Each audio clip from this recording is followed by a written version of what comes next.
Funding for Off 90 is provided in part by the Minnesota Arts and Cultural Heritage Fund and the citizens of Minnesota. Cruising your way on this episode of Off 90. We get our feet wet at Silver Lake in Rochester.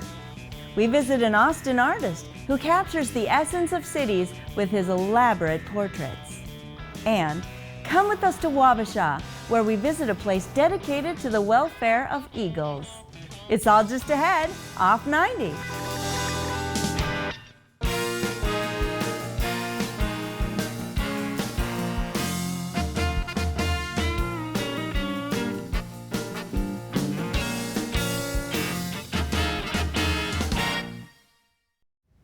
Hi, I'm Barbara Keith. Thanks for joining me on this episode of Off 90. Have you ever had your outboard motor go on the fritz and were forced to row to shore?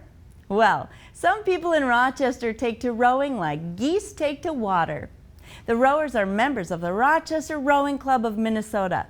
We went for a cruise with them at Silver Lake.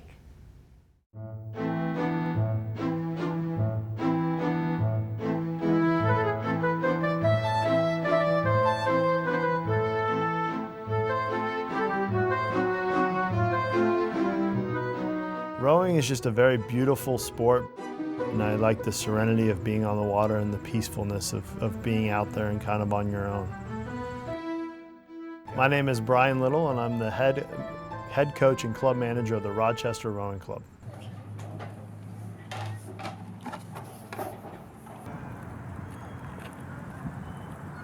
Right now we have a high school team and we have an adult team. The high school team is really broken down into two segments. We have a middle school team and a high school team, and then we have an adult program. 15 strokes pause, 15 strokes continuous.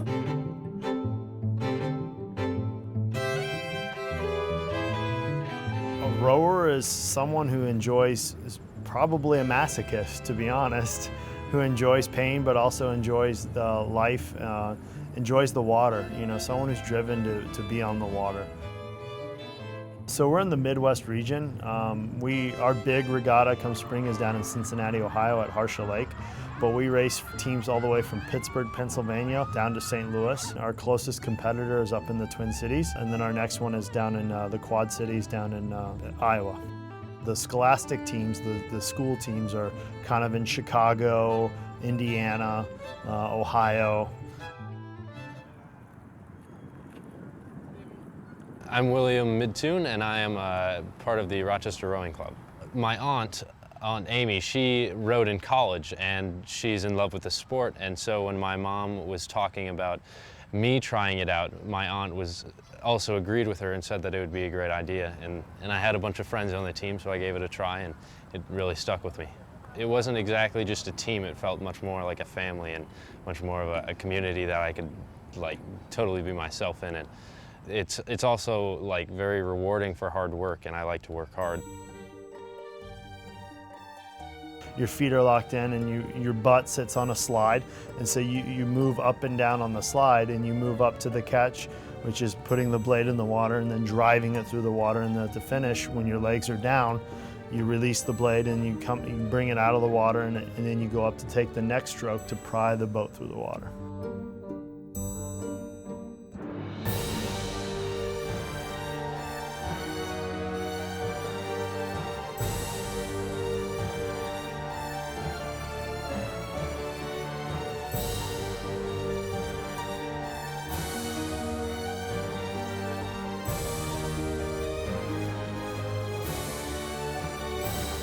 The majority of rowers are either doctors, English majors, and really engineers, because it's a mathematical kind of physical sport. It's physics-based. The harder I pull, the faster I go. The mentality of being lean, mean fighting machines. It's been studied that rowers, when they stare at the ergometer, the erg, in the wintertime, that they gain 15% better math skills because they're sitting there doing equations in their head. I took this job to come back to the Midwest. I just moved here from the South, and I wanted to get back to kind of my roots and develop a team that I felt like could be developed into a Midwest powerhouse and maybe even a national powerhouse. Midwesterners seem to work harder and are a little bit hardier and can deal with more situations than others. Just led me to believe maybe I could have that opportunity here. We're cold. We're cold. Can you guys throw that trash out for me? One of the awesome things about this sport is it's known every year is the kids get better grades while they're in season than when they're out of season because they're more disciplined, because they know they have practice, they have their teammates that are relying on them, they gotta get their homework done, they gotta stay on top of projects, and they work harder. The athletes who I train and who do this sport have to be in top physical form to perform at the best of their abilities.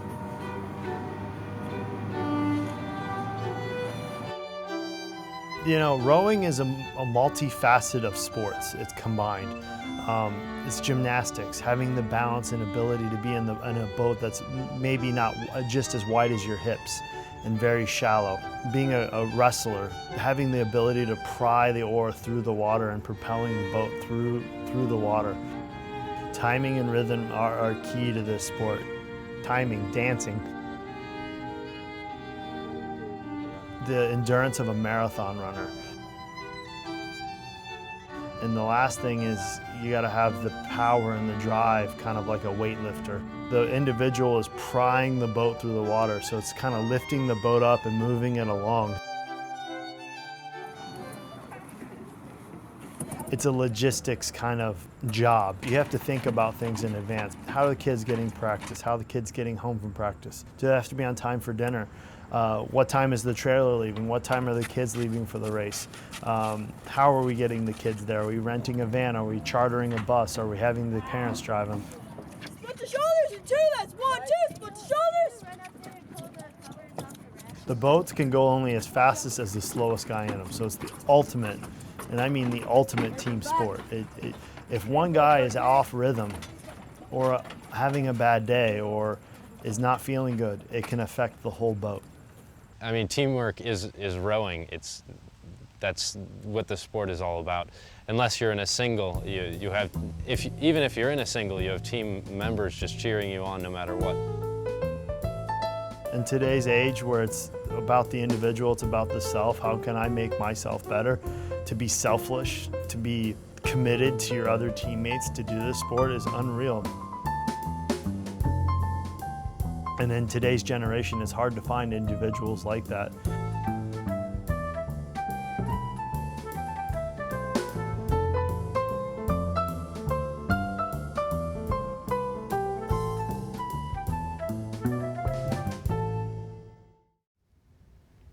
Can you capture the essence of a town in a single illustration?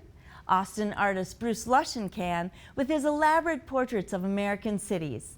He masterfully combines landmarks and businesses into a single montage, bringing out the spirits of hundreds of cities in a very unique and intricate way. My father would have rolled over in his grave if he knew that I was an art major.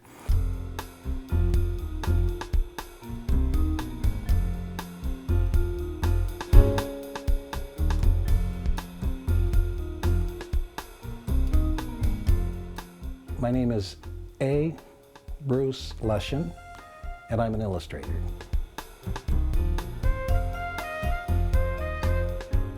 My specialty, or my claim to fame, has become these city montages. At first, I just referred to them as vertical villes.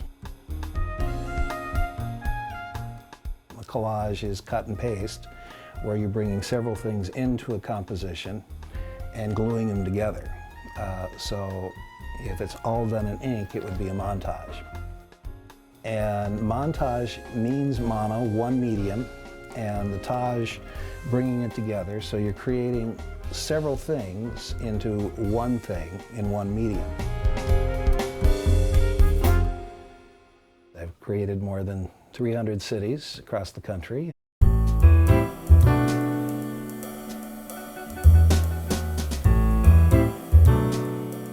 It starts with a pencil numbered grid to try and feel out the 40-story skyscraper to a garage type building. Statue is composed to a convention center. Then when we think we have that grid worked out, then I evolve a pencil, and then the pencil is laid in for approval. Then I check logos and spellings, and then I do the pen and ink. And when that's proofed, and there's been some embarrassing proofs where I've misspelled a person's name, or I spelled newspaper wrong once, obvious, easy letters. We make posters, and those are distributed. The very first montage I did was created to advertise a show. In '79, I had 12 landmarks in Austin.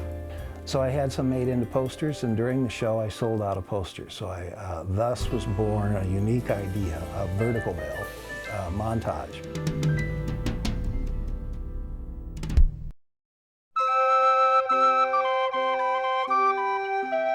Well, when I was at the Renaissance Festival, it was marketing in shop. People would walk in and want to know why I didn't have their city. It was, you know, I could have had 3,000 cities and I would still miss one. My best sale was an exchange group from England. They each bought 6 different city posters because they'd never seen anything like it and thought it was a great souvenir of America. So this was probably the most original concept I had and continues to be my offspring to this day. However, they're much more detailed today.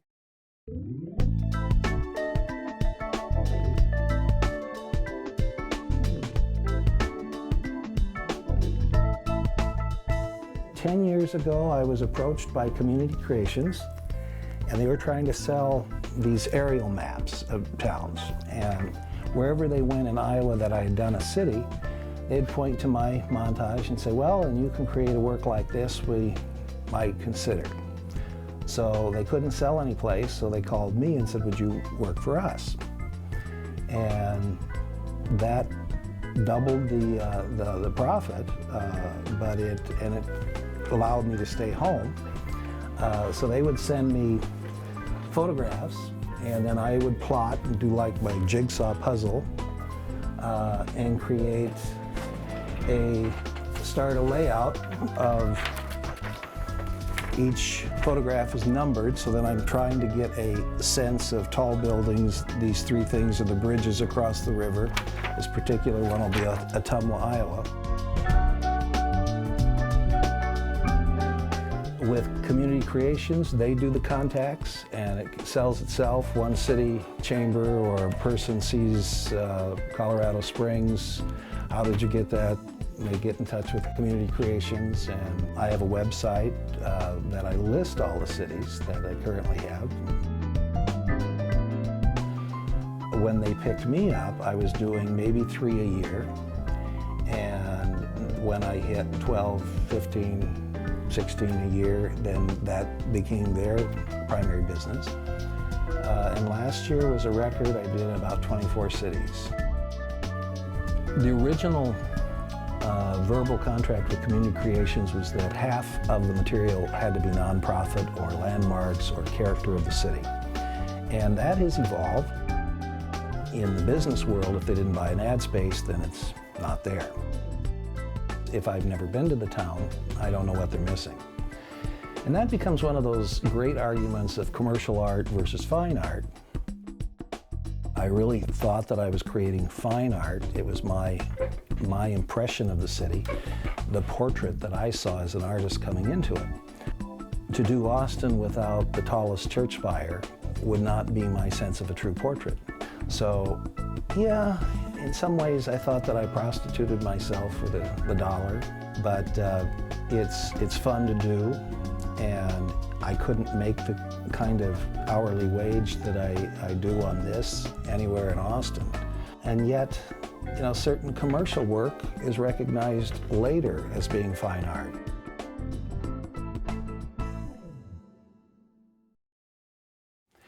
And so there's Pan, added him to the picture so it could go into another art show. I'm hoping to involve and find something else, a different style. I don't know whether it's expressionism or cartooning I've looked at to translate this kind of pen and ink drawing, this kind of tight 19th century illustrative style into something more contemporary. Haven't found that yet.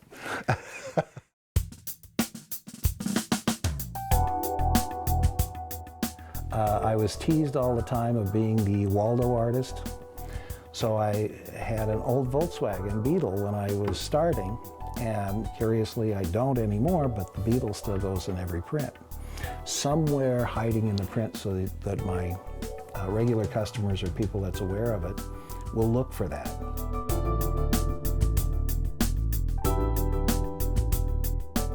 A little town, it was Slater, Iowa, had their centennial, and their committee was looking for souvenirs. So they dug in their pockets and paid the whole fee up front, and we're going to sell these posters. And there was 2 businesses in Slater, so what do you put in it? So town of 600 people. So we went down the block and either put the house or the person in that moment of time and made a big montage of it. Everybody and their cousin had to have that montage of Slater, so that was fun.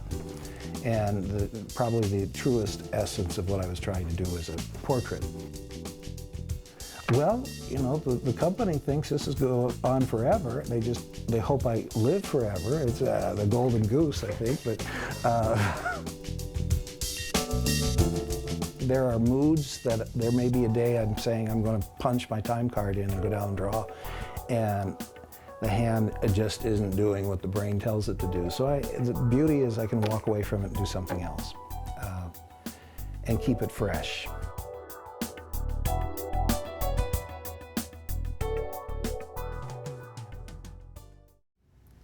An eagle is our national emblem, chosen because of its strength and grace.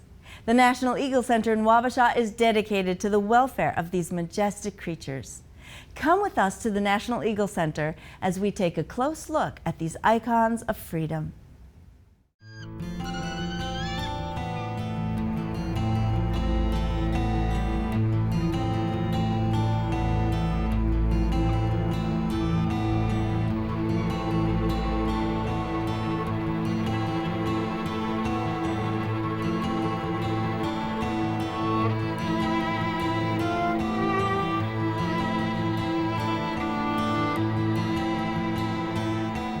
Between 1968 and 1972, from Wabasha here, all the way down the river to Rock Island, Illinois, a distance of 261 miles, there was only 1 nesting pair of bald eagles left.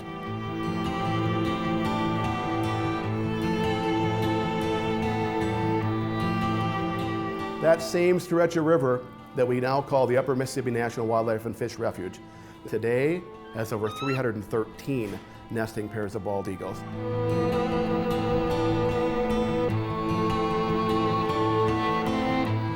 Now here, this is Angel, you guys. She's an adult female bald eagle. The National Eagle Center's mission is to educate about eagles and the Mississippi River habitat. When eagles were rare and endangered, this area of the Upper Mississippi was one place in the winter where you could come and be fairly certain that you would see live eagles in the wild. I'm Rolf Thompson. I'm the Executive Director of the National Eagle Center here in Wabasha, Minnesota.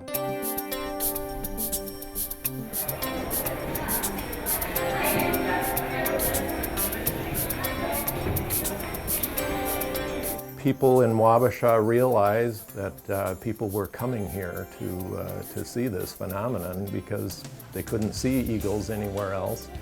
And so a group got an idea to build a viewing platform right here on the river, and then volunteers started hanging out, answering questions on Saturday afternoons. One thing led to another, and the town realized that this was an asset that they could develop.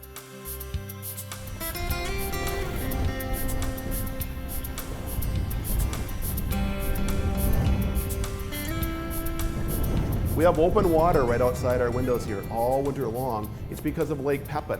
Lake Pepin is just a big old widening of the Mississippi River that then comes down to a narrower channel. And because of that large volume of water trying to pour through that narrower channel, that keeps a 5-mile stretch of fast moving water out here that doesn't freeze over. So it's a great place for eagles to migrate to and find food.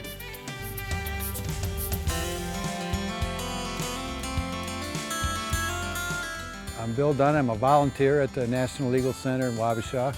I live in Reed's Landing, and Reed's Landing is one of the best places in the world, probably, to watch bald eagles. Yesterday I counted about 8 o'clock in the morning, and in about a mile stretch along the river, I counted 308 eagles. We do house 5 permanently injured eagles. These are all birds that have been in the wild, they've had some sort of problem, and they're not able to live on their own any longer. The bird directly behind me is Harriet. She is our most famous eagle here in Wabasha, Minnesota. Harriet has been on many national TV shows. She's also been featured on the Minnesota Support Our Troops license plates.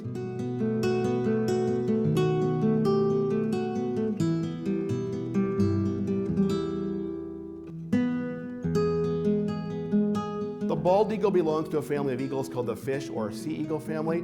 They are primarily found near aquatic environments. They have a big beak. The big beak is used to rip apart fish.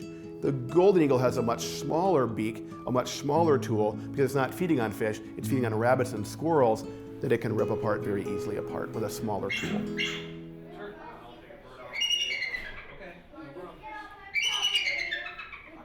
All the crushing, all the killing power for a raptor or a bird of prey is in the talons. That's how they crush and kill the prey. In fact, each one of their talons, and they have 3 that face forward and 1 that faces back, each one of them can exert over 400 pounds per square inch of crushing pressure in each one of the talons. Could an eagle carry a 1-year-old? No. You guys may have seen the video, the recent YouTube video of the golden eagle carrying away the small child. That's fake. A bird angel size, so she weighs 10.5 pounds. She can only carry about 2.5 to 3 pounds.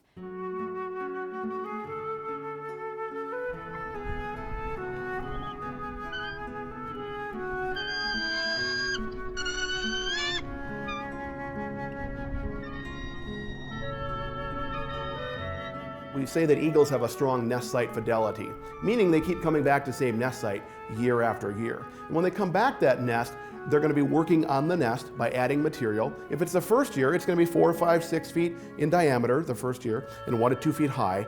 But every year they come back in February, they're going to be adding another 1 to 2 feet of new material every single year. So it's not uncommon then for them to be maybe 600, 800 pounds in weight.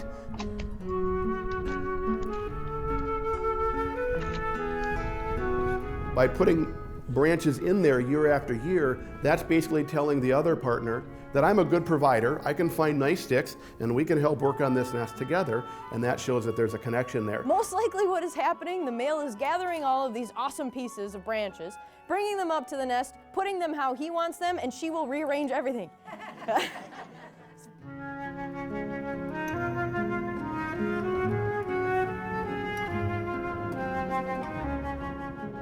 DDT was introduced right after World War II to get rid of mosquitoes. By the time it got to the female eagle, what it did for her was affect her ability to process calcium.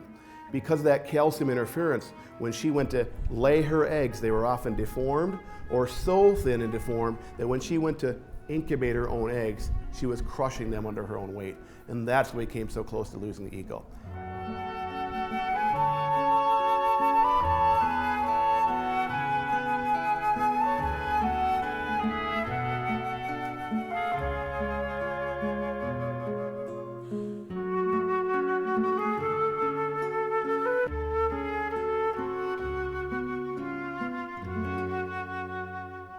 One of the main things that rehab facilities see is lead poisoning. We unfortunately see an increased number of eagles coming in right after the deer hunting season. Hunter shoots a deer, throws the gut piles out for the predators to feed upon, thinks they're doing a favor, but the eagle sees that, and we all know that eagles have eagle eyes. If they see that and feed on that, any fragments of lead in there can kill an eagle in just 4 to 5 days.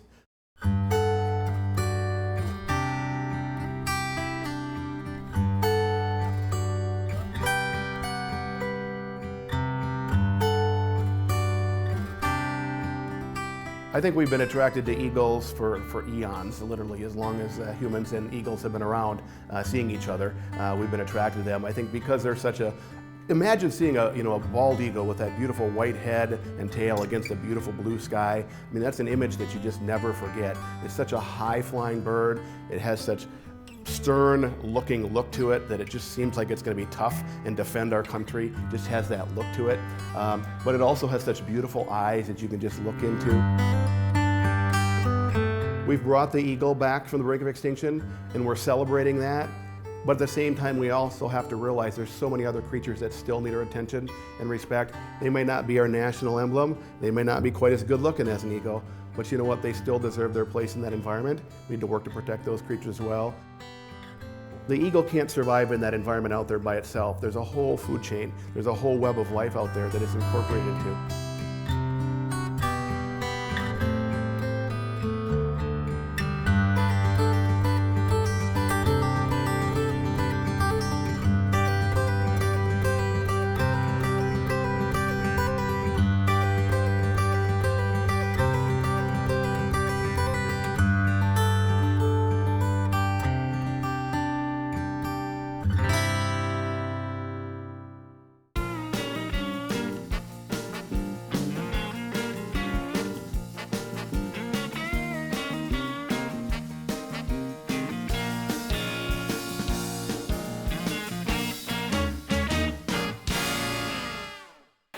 Funding for Off 90 is provided in part by the Minnesota Arts and Cultural Heritage Fund and the citizens of Minnesota.